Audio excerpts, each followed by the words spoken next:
अब हम बात करते हैं प्रूफ की। आइडियाबैटिक थ्योरम का प्रूफ क्या है वो डिस्कस कर लेते हैं। तो हम स्टार्ट करते हैं सिंपल कि जो इन्फॉर्मेशन हमें पता है, लेकिन एक चीज़ मैं पहले क्लियर कर दूं कि जितना थ्योरम स्टेट करने में आसान है, जितना सादा है, लेकिन प्रूफ करने में इतना आसान नहीं है होगा ये। तो स्टार्ट करते हैं टाइम इंडिपेंडेंट हैमिल्टोनियन से। आपको पता है अगर आपके पास टाइम इंडिपेंडेंट हैमिल्टोनियन है तो ये आपके पास सिंपल आइगन वैल्यू प्रॉब्लम है। श्रोडिंगर इक्वेशन सेपरेबल है।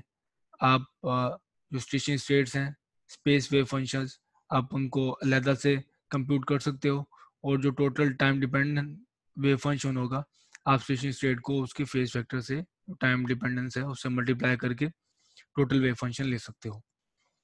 तो अगर आपके पास टाइम डिपेंडेंट हैमिल्टोनियन है तो उसकी जो वेव फंक्शन होगा वो भी टाइम डिपेंडेंट होगा, और जो एनर्जीज हैं वो भी टाइम डिपेंडेंट होगी। लेकिन स्टिल किसी भी एक मोमेंट पे, किसी भी एक इंस्टेंट पे, किसी भी एक लम्हे पे जो ऑर्थोनॉर्मेलिटी रिलेशन होल्ड करेगा, और ऑर्थोनॉर्मेलिटी रिलेशन होल्ड करने से आपके पास जो सेट होगा वो कंप्लीट होगा, और जनरल सोल्यूशन जो आपको मिलेगा वो टाइम डिपेंडेंट श्रोडिंगर इक्वेशन से मिलेगा, जो कि मैंने यहाँ से शो की है। तो जनरल सोल्यूशन हमारे पास होगा जो एक्सप्रेस कर सकोगे linear combination of time dependent states. तो टाइम डिपेंडेंट स्टेट्स हमारे पास यहाँ है, इसके सोल्यूशन से हमारे पास आए।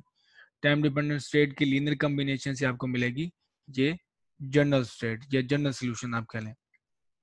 जबकि थीटा इस केस में हमने लिखा है कि थीटा मैंने पहले जो शो किया है वो ये है, ये हमारे पास थीटा था। तो इसकी जनरल फॉर्म है, और जनरल फॉर्म हमने इस वजह से ली है कि अगर आपके पास एनर्जी कांस्टेंट नहीं है, वो वेरी कर रही है, वो टाइम टी से 0 से लेकर टी तक, जो कि मैंने यहाँ पे शो किया है कि एनर्जी टाइम डिपेंडेंट है, तो फेज फैक्टर आपके पास शो होगा, इंटीग्रेट होगा 0 से लेकर टाइम टी तक। तो एनर्जी अगर वेरी है तो आप जो फेज फैक्टर है ऐसे लिखोगे। अब आप अगर सब्स्टिट्यूट करो इक्वेशन 6 और इक्वेशन 7 में, तो उसके लिए हमें पहले कंप्यूट करनी होगी लेफ्ट हैंड साइड जो डेरिवेटिव है। तो मैंने क्या किया है, इक्वेशन 6 को, ये 6 को और 7 को जो यूज करता है 5 में मैंने पुट किया है 6 और 7 को। तो 6 को जब मैं 5 में पुट करूंगा तो आपको पता है यहाँ पे डेरिवेटिव है, तो साई टी इधर आ जाएगा डेरिवेटिव की जगह पे। तो पहले पहले मैं डेरिवेटिव कंप्यूट कर लेता हूँ। तो ये तीन टर्म्स है मेरे पास जो तीनों टाइम डिपेंडेंट है, वो है सी एन, फाइव एन और ई पावर थीटा एन टी। तो तीन टर्म्स का डेरिवेटिव 1 बाय 1 सबका डेरिवेटिव होगा, टोटल टर्म हमारे पास आएंगी। तो पहले मैं इसका डेरिवेटिव ले लेता हूँ, बाकी टर्म्स एज इट इज। तो सी एन ये टाइम डेरिवेटिव, बाकी दो एज इट इज। फिर first as it is, second derivative, third as it is. तो इसी तरह हमारे पास थर्ड का डेरिवेटिव है और बाकी दो एज इट इज आ गए। E theta iota theta N सब में कॉमन है, मैंने कॉमन ले लिया, और आपके पास अब एक्सप्रेशन ये है। ये हो गई हमारे पास फिफ्थ इक्वेशन जो श्रोडिंगर इक्वेशन है ये, उसकी लेफ्ट हैंड साइड, और ये वाली हो गई हमारे पास राइट हैंड साइड। तो ये राइट हैंड साइड है हमारे पास। तो ये इक्वेशन हमारी हो गई 8। और मेंशन कर दूं दोबारा मैं, जो डॉट है वो है टाइम डेरिवेटिव्स है, तो डॉट में रिप्रेजेंट कर रहा हूँ टाइम डेरिवेटिव से। और अब अगर थोड़ा सा इसको और एनालाइज करें इस टर्म्स को, खासतौर पे ये वाली जो टर्म है, इसको मैं कंप्यूट करना चाहता हूँ, इसको सिंप्लीफाई करना चाहता हूँ। तो थीटा एन जो डेरिवेटिव है फेज का, वो मैं अगर डेरिवेटिव लूँ इस फेज का, तो ये दोनों आपको पता है एंटी डेरिवेटिव है, तो मेरे पास रिजल्ट आएगा minus E N T over H cut. ये वैल्यू मैं पुट करता हूँ इस वाली टर्म्स में, इस टर्म में मैंने पुट की, तो मेरे पास ये आ गया, और इसको मैंने थोड़ा सिंप्लीफाई किया है। सिंप्लीफाई एक रिलेशन यूज की है, क्योंकि ये हमारे पास रहेगा E N psi N E N है, तो ऊपर हमारे पास है साई एन ई एन, और श्रोडिंगर इक्वेशन के मुताबिक ये E N psi N is equal to H psi N. तो मेरे पास ये रहा रिजल्ट। तो ई एन साई एन की जगह पे आ गया एच साई एन, और बाकी एज इट इज ही है। अब दोबारा इसको मैं इस इक्वेशन में सब्स्टिट्यूट करता हूँ और सम पूरी टर्म में लेता हूँ, तो ये आ जाएगा iota H cut sum iota psi N phi N, और डेरिवेटिव की जगह पे हमने ये वैल्यू पुट करके आयोटा साई एन पूरी वैल्यू ले ली हमने। तो मैंने ये वैल्यू पुट की, बाहर से आ गया iota H cut psi N आ गया। तो आप यहाँ पे देख रहे हैं एच कट से कैंसिल हो जाएगा, आयोटा आयोटा से -1 -1 -1, +1 हो गया, तो मेरे पास ये टर्म आ गई। ये टर्म एग्जैक्टली इक्वल है राइट हैंड साइड के, तो लेफ्ट हैंड साइड की जो थर्ड टर्म है वो राइट हैंड साइड के एग्जैक्टली इक्वल है, तो ये कैंसिल आउट हो जाएगी। तो बाकी हमारे पास टर्म रह जाएंगी, एक ये टर्म है और दूसरी ये, और इसको मैंने सिंप्लीफाई करके ये लिख लिया। तो ये हमारे पास होगी लेफ्ट हैंड साइड, और दूसरी इसको मैं ले गया राइट हैंड साइड। तो इसका मजीद सिंप्लीफाई करने के लिए मैं इसको हिट करता हूँ इनर प्रोडक्ट से, और वो मैंने इनर प्रोडक्ट लिया है साई एम से। तो ऑर्थोनॉर्मल स्टेट है और ऑर्थोनॉर्मलिटी रिलेशन यूज करेंगे हम।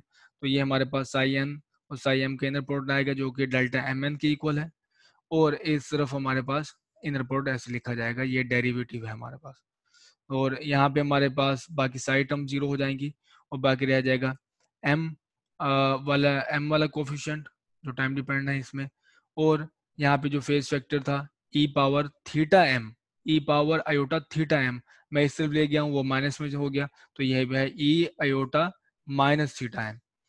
तो हम करने ये जा रहे हैं, हम देखने जाते हैं कि जैसे टाइम के साथ साथ अगर मैं सिस्टम को इनिशियल किसी स्टेट में रखता हूँ, और जो सिस्टम में चेंज है वो स्मॉल है, ठीक है, जो हैमिल्टोनियन चेंज होता है वो स्मॉल है चेंज, तो अगर इस स्मॉल चेंज के अंदर मेरा जो सिस्टम है किसी और स्टेट में जाता है या नहीं जाता, ये हमने देखना है। तो वो इनडायरेक्टली ये होगा कि आप कोफिशिएंट देखोगे कि कोफिशिएंट अगर आपके पास स्टिल जो स्टेट का जो इनिशियल स्टेट का है वो मैक्सिमम है या 1 है, और आप देखते हो कि टाइम के बाद ग्रेजुअल चेंज के बाद वो 1 ही रहता है, बाकी सारे कोफिशिएंट 0 रहते हैं, तो इसका मतलब है सिस्टम हमारा उसी स्टेट में रहा। तो हम ये करने जा रहे हैं, तो इस वजह से मैं इस कोफिशिएंट में इंटरेस्टेड हूँ। तो क्वेश्चन 10 मिल गई मुझे। अब इसको मजीद सिंप्लीफाई करने के लिए मुझे ये वाला जो इनर प्रोडक्ट है ये मुझे एवेलुएट करना है। तो उसके लिए मैं ये करूँगा, जो इक्वेशन 3 है, इक्वेशन 3 ये, इसको मैं लूँगा डेरिवेटिव, टाइम डेरिवेटिव लिया मैंने, तो इधर से मुझे दो थी टर्म्स, तो दो के correspondent product term formula use हुआ, और उधर भी प्रोडक्ट फार्मूला यूज हुआ। जितनी भी टर्म थी इसमें हमारे पास टाइम डिपेंडेंट थी। तो फिर दोबारा हम इनर प्रोडक्ट यूज करेंगे, दोबारा मैंने इसको हिट किया है साई एम से इनर प्रोडक्ट, तो यहाँ से ये इनर प्रोडक्ट आ गया, यहाँ से ये इनर प्रोडक्ट है, और ये साई एन और psi M delta M N बन गया हमारे पास अकॉर्डिंग टू ऑर्थोनॉर्मलिटी, और ये मेरे पास इनर प्रोडक्ट है। अब अगर आप यहाँ पे देखो कि एच हमारे पास हर्मिशन है, तो अगर ये राइट हैंड साइड पे अप्लाई हो सकता है, ये इसी तरह लेफ्ट हैंड साइड पे अप्लाई हो सकता है, तो मैं इसको प्रॉपर्टी हर्मिशन प्रॉपर्टीज की यूज करता हूँ, तो इसको मैं अप्लाई करता हूँ लेफ्ट हैंड साइड से। तो लेफ्ट हैंड साइड पे मैंने अप्लाई किया साई एम में, तो मेरे पास आ गई ई एम, और आप ये देख रहे हो कि ये एग्जैक्टली ये वाली टर्म और ये वाली टर्म इक्वल है, लेकिन इन दोनों की एनर्जी डिफरेंट है। तो अगर मैं केस लूँ यहाँ पे कि N does not is equal to M है, तो ये वाली टर्म जीरो हो जाएगी, डार्क डेल्टा हमें ये कहता है। तो बाकी ये वाली टर्म ये जो है लेफ्ट हैंड साइड पे, ये राइट हैंड साइड पे जाके माइनस हो जाएगी, तो मेरे पास एक्सप्रेशन ये आ जाएगा। तो psi M H dot psi N ये आ गया, और ये उधर जाके माइनस एम हो गया, और ये ए एन ऑलरेडी वहां पर था। ये टर्म मैंने एवेल्युएट कर ली, तो ये टर्म हमारे पास है, एग्जैक्टली ये टर्म है, तो मैं इसकी जगह पे ये वैल्यू पुट कर दूंगा। और ये केस कौन सा है, n does not is equal to m वाला। तो इसके लिए मैं ये करूंगा कि इस सम में से ये टर्म जो जिसमें m और m इक्वल हैं वो मैं बाहर कर लूंगा। तो ये साई एम और यहाँ पे साई एम डॉट, और यहाँ पे थीटा एम इक्वल, तो यहाँ पे जीरो हो जाएगा, तो मेरे पास कोफिशिएंट ये बाहर आ गया इनर प्रोडक्ट के साथ, और बाकी जो इसमें एन और एम इक्वल नहीं है, मेरे पास पूरी टर्म ये है, और इस बार मैंने थीटा की वैल्यू भी पुट कर दी है। ये रिजल्ट अभी तक एग्जैक्ट है, हमने कोई अभी अप्रोक्सीमेशन यूज नहीं की।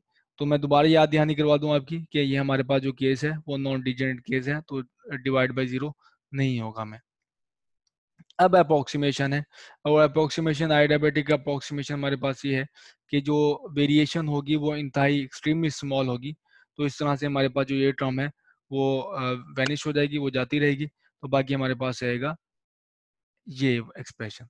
तो ये मेरे पास इक्वेशन ये वाली आ गई, दूसरी टर्म कैंसिल आउट हो जाएगी। इसका सोल्यूशन जो मैं यहाँ पे शो नहीं कर रहा, वो यहाँ पे इसका सोल्यूशन है हमारे पास ये इस इक्वेशन का, वो जिसमें वो गेमा एम टी इक्वल टू ये इस एक्सप्रेशन के है, और जबकि जो गैमा हमारे पास है वो रियल नंबर है।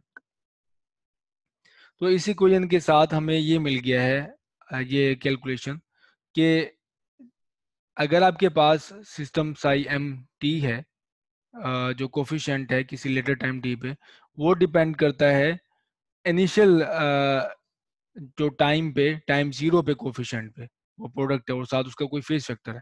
तो इसको अब कॉन्सिक्वेंस देखें कि अगर हम सिस्टम स्टार्ट करते हैं और सिस्टम स्टार्ट हुआ है एन स्टेट से, तो एन स्टेट से टाइम जीरो पे स्टार्ट हुआ और इसका कोफिशिएंट वन है हमारे पास, और बाकी सारे जो कोफिशिएंट होंगे एम कोफिशिएंट वो जीरो होंगे। तो इक्वेशन सिक्स ये रही मेरे पास। इक्वेशन सिक्स में मुझे मैं पुट करूंगा जो साई एम होंगे, सी एम होंगे, वो टाइम डिपेंडेंट है। तो सी एम टाइम डिपेंडेंट किसी लेटर टाइम पे, वो इनिशियल टाइम पे ही डिपेंड कर रहे हैं। ये देखिए सी एम जो लेटर टाइम पे है वो इनिशियल टाइम पे डिपेंड कर रहा है। तो इनिशियल टाइम में ये क्या है, ये जीरो है। तो मैंने C N zero is equal to one से स्टार्ट किया, तो लेटर टाइम पे भी जो बाकी कोफिशिएंट हैं एम्थ स्टेट के, वो सारे के सारे जीरो आएंगे। तो मेरे पास सिस्टम किस में रहेगा, सारी जो एम्थ कोफिशिएंट जीरो हो गए, तो मेरे पास सिस्टम रहेगा एंथ स्टेट में ही रहे। तो मेरे पास जो इनिशियल स्टेट में चेंज से पहले आइडियाबैटिक चेंज से पहले सिस्टम मेरे एंथ स्टेट में था, तो आइडियाबैटिक सिस्टम आइडियाबैटिक प्रोसेस करने के बाद सिस्टम इसी में ही रहा है, एंथ स्टेट में ही रहा है, लेकिन साथ कोई फिक्स फैक्टर आ गए हैं, लेकिन सिस्टम और हमारा एंथ स्टेट में ही रहा है।